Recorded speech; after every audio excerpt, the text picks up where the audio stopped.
Hi, this is Tim of the 1916 Company. Welcome and thanks for logging on. If you love this watch, email us, Team Mosso at the1916company.com. It's in the description below. It is your purchase and pricing email question line for buying this or any watch you see on any of our platforms. Email us directly, tmosso at the1916company.com. In 2015, Vacheron launched the Historiques 1955 Corne de Vache Chronograph. That watch gave birth to 2016's rose gold variant that you see right here. So this is reference 5000, and it pays tribute to the historic circa 1955 Vacheron model 6087. 28 of those were made in yellow gold, 8 were made in rose gold, and decades later, 2 more were made in platinum, meaning it is a rare breed. And so is this. In wonderful rose gold, this is part of Vacheron's Historiques collections. Vintage reedition, and you can see the only thing that really varies is that it has a more modern movement and a larger case size, though not to say it's large. 38.5 millimeters in diameter in rose gold.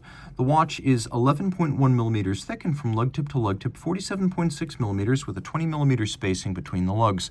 When Vacheron launched Historiques back in the late 80s, it was, along with Longines, one of the pioneers in the vintage reedition movement. But while a lot of vintage reeditions are soulless things, crassly commercialized, Vacheron always has a deft hand at its revivals, creating beautiful watches that stand on their own 4 lugs, establish their own identities and their own legends. And you can see that's definitely the case right here. My wrist of 16 centimeters circumference wears it beautifully. It slides easily under a cuff, being thin with a sloped bezel, and then being less than 48 millimeters from lug to lug. You can see those cow horn or corne de vache lugs nowhere near the edge of my wrist, even over the top, which exaggerates the width of the watch, and I'm pulling the strap tightly.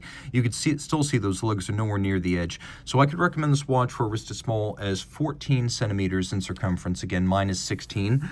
The strap is a lovely sort of gradient leather, so it's calfskin with a monotone stitch, a sheer cut side, and then a little bit of bolstering as it approaches the lug, so it's got some stuffing. You can also see that it fades a smoked fumet from sort of medium brown at the center to very dark brown at the edge. On the bottom, you can see no crimping, no gouging.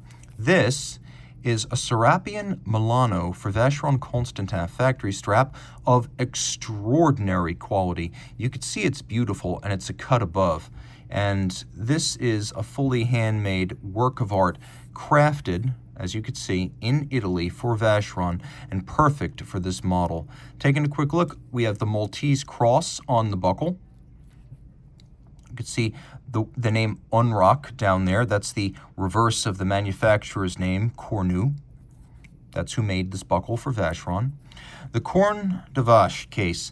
It's basically a simple polished cylinder with the exception of these extraordinary welded-on lugs, and that is the only way to get such a sharp break between lug and case.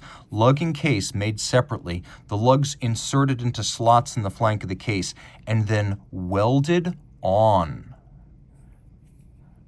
This allows a super sharp break, and the welding has to be cleaned up with a file, as all the gathered material from the weld needs to be removed bit by bit to create this super sharp break between lug and case that goes all the way around. The case by itself is a handmade work of art. We have the Maltese cross again on the crown, the symbol of the brand. You'll find it on the dial, you'll find it on the crown, you'll find it on the buckle. You'll even find it on the center of the column wheel and on the bridges of the movement.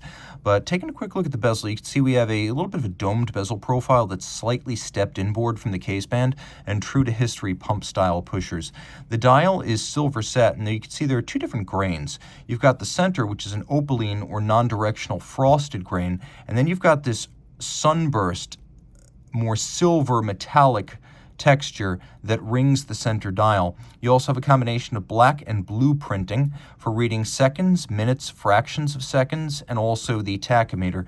The tachometer is there to help you gauge the speed of an object, and back in the 50s was very common to put the tachometer on the dial, whereas by the 60s we started seeing tachometers on bezels. Well, the way this works is you start the chronograph when the race car crosses the start point of a kilometer.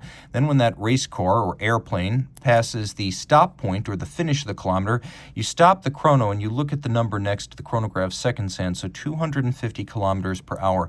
That's how that works. So we have rose gold indices, Vacheron logo, Roman numerals, and hands.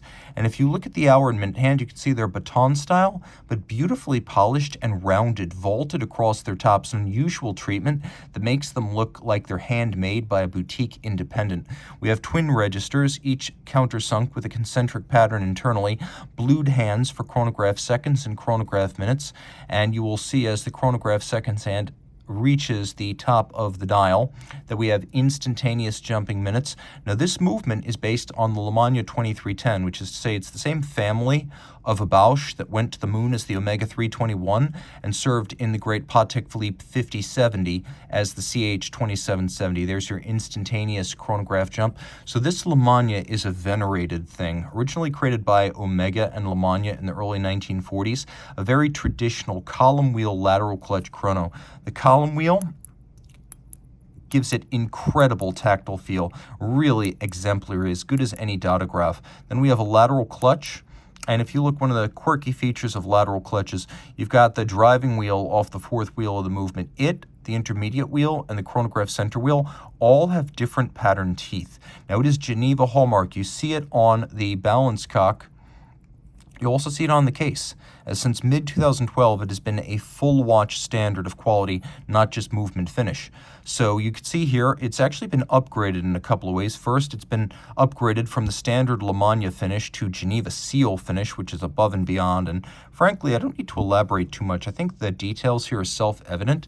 Then we get another change. The Lemania has a mobile stud index. This is a free-sprung balance for precision 5-position chronometer style adjustment and also greater shock resistance than a mobile stud index. We also have an overcoil hairspring, whereas the standard Lemania is a flat hairspring. With the overcoil, the watch keeps much more consistent time in any conceivable orientation on the wrist. And then all of this, as you can see, pivots on 21 jewels. Taking a quick look, you can see the quality of the detailing, the beveling of the jewel sinks on the edge of all the steel chronograph parts, as well as the brass movement bridges, black polishing of the screw heads, as well as the crenellated peaks and the Maltese cross on the column wheel, satination on the tops of the chronograph components, engine turning on the base plate, and then we have a nice sharp pair of interior angles on the chronograph bridge here and here where bevels meet in a sharp inward crease. And all this with a manual wind power reserve of 48 hours. Again, just about the only feature you might want that it doesn't have is stop seconds. But again, this is a veteran movement. When you buy for its history, its finish, and its overall quality, it is a good timekeeper. You just can't synchronize it to the second. And with a screwed-in case back, this watch is 30 meters water resistant. Reach out to Team Mosso at the 1916company.com for purchase and pricing details.